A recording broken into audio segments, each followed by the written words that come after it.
Well, ladies and gentlemen, it is December. Happy December, by the way. I know some of you are getting ready for the holidays, getting ready for Christmas, Hanukkah, Kwanzaa, whatever holiday you celebrate.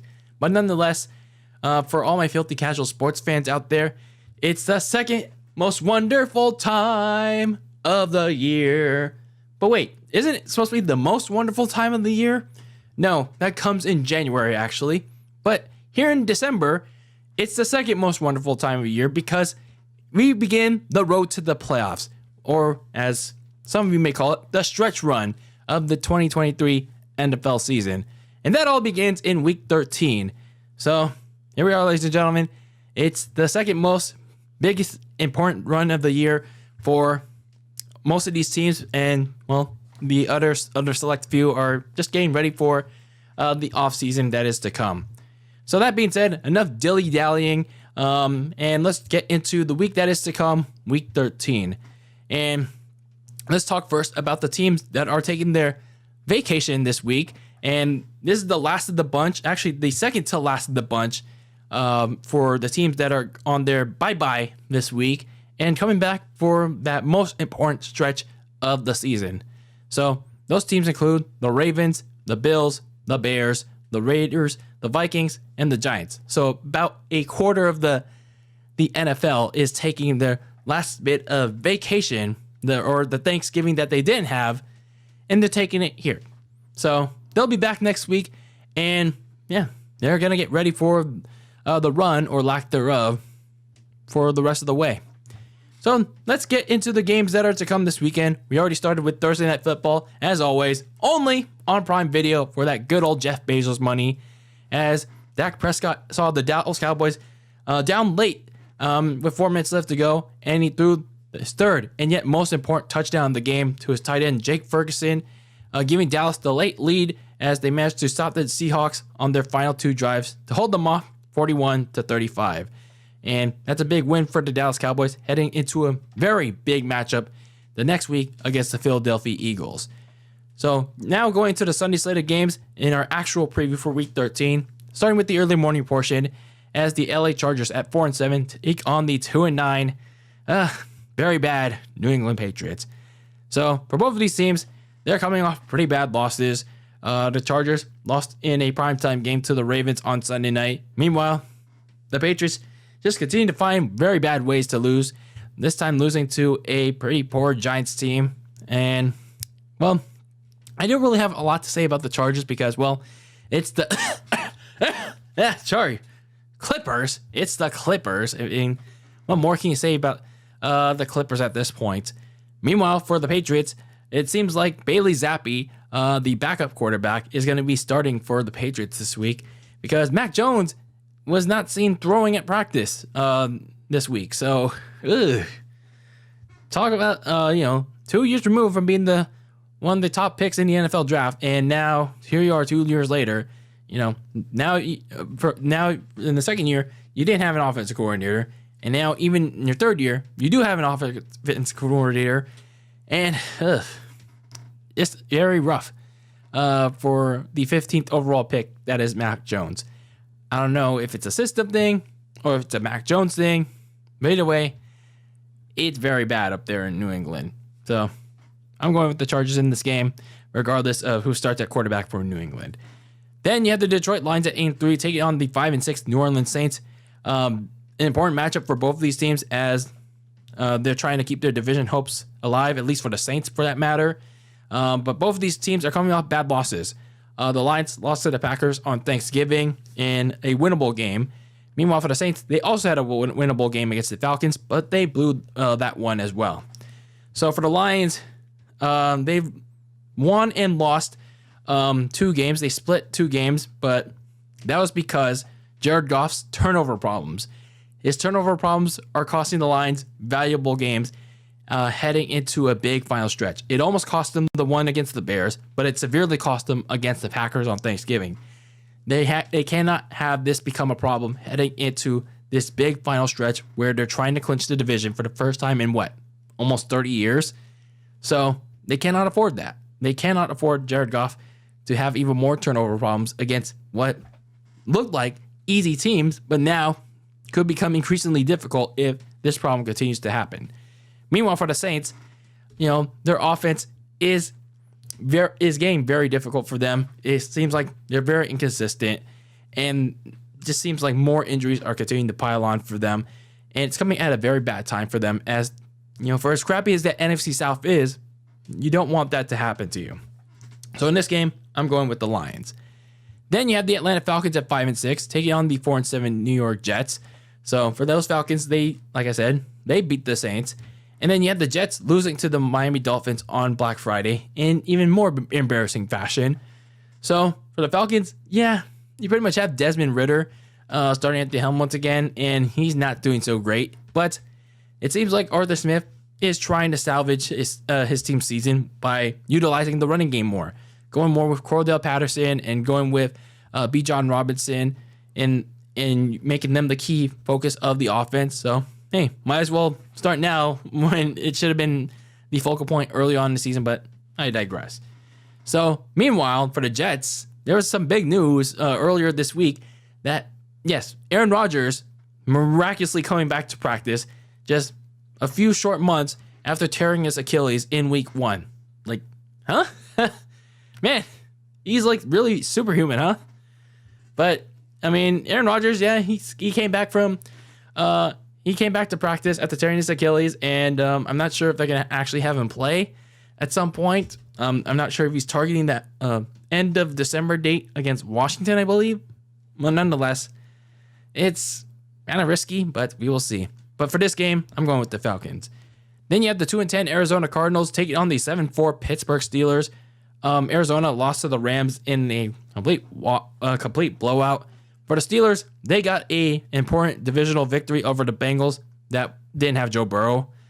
But for the Cardinals, I mean, at this rate, you're pretty much evaluating your offense at this point. But they kind of took a step back with a very bad performance. They did not look great against the Rams.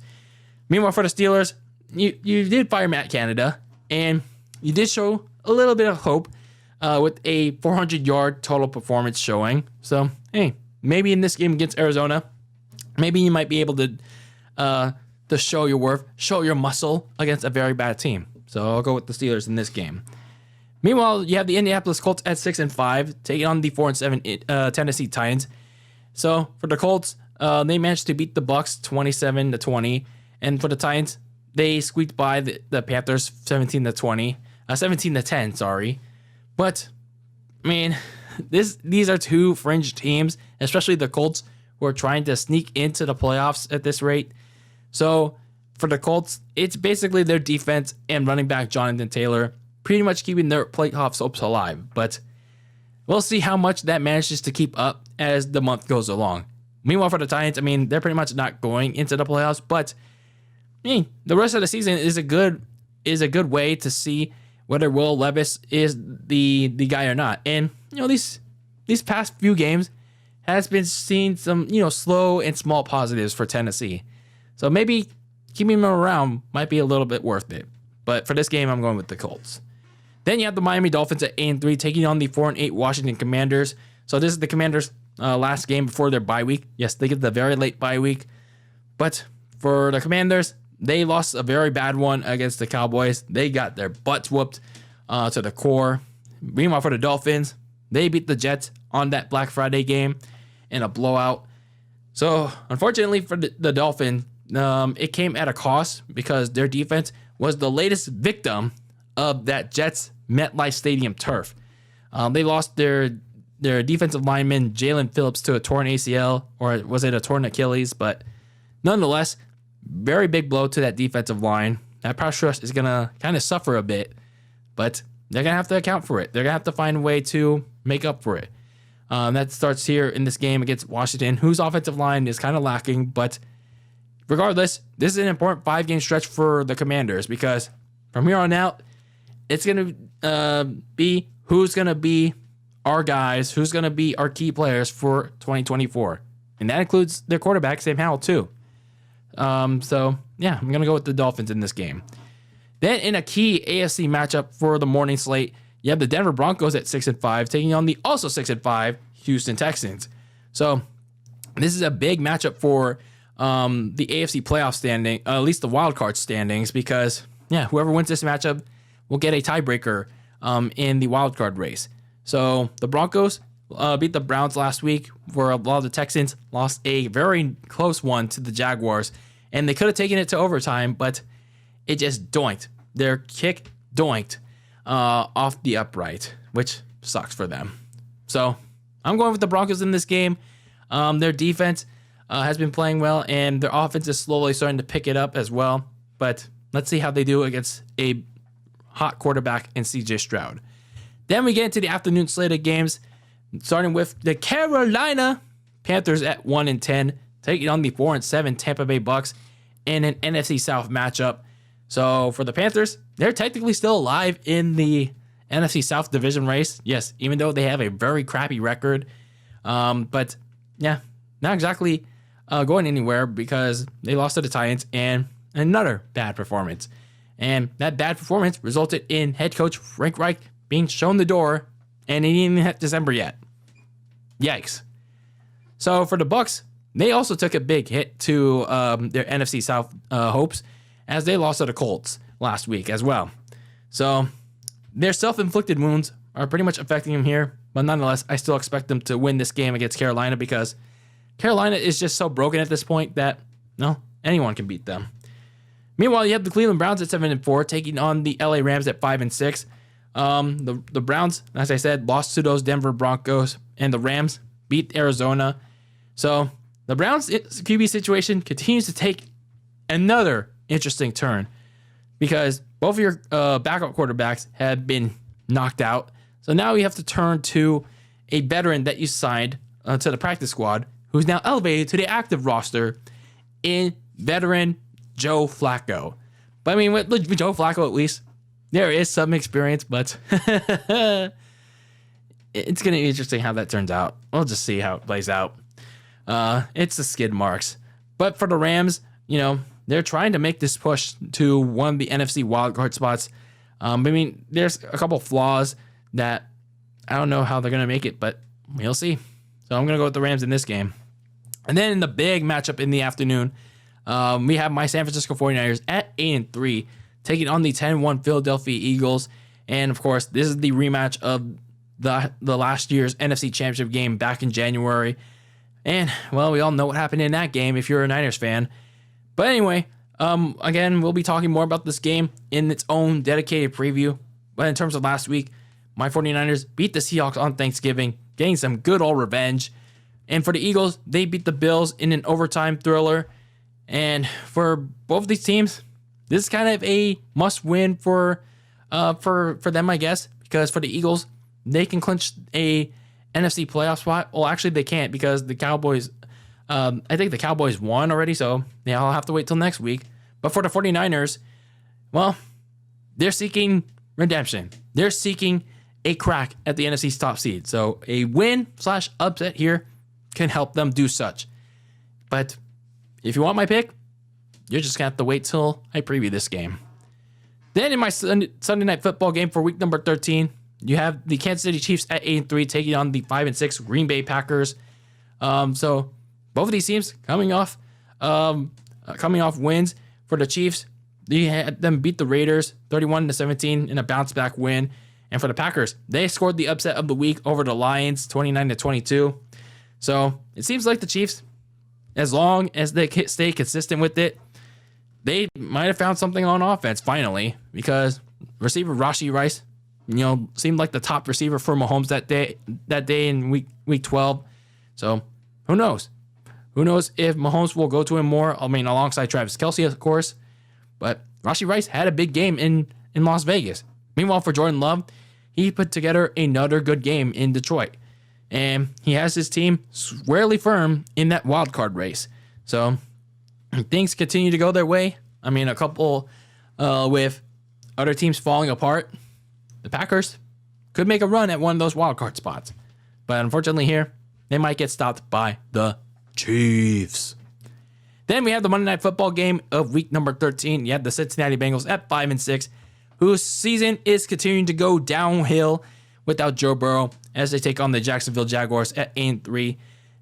Well, at least for the Jaguars, they don't get to see their season go down, just like AEW. But nonetheless, they're 8-3. Both of these teams, they're going in opposite directions, as I said before. As Trevor Lawrence, he's playing at a better level. But there's no more room for error for the Jaguars, as going into the stretch run of the season.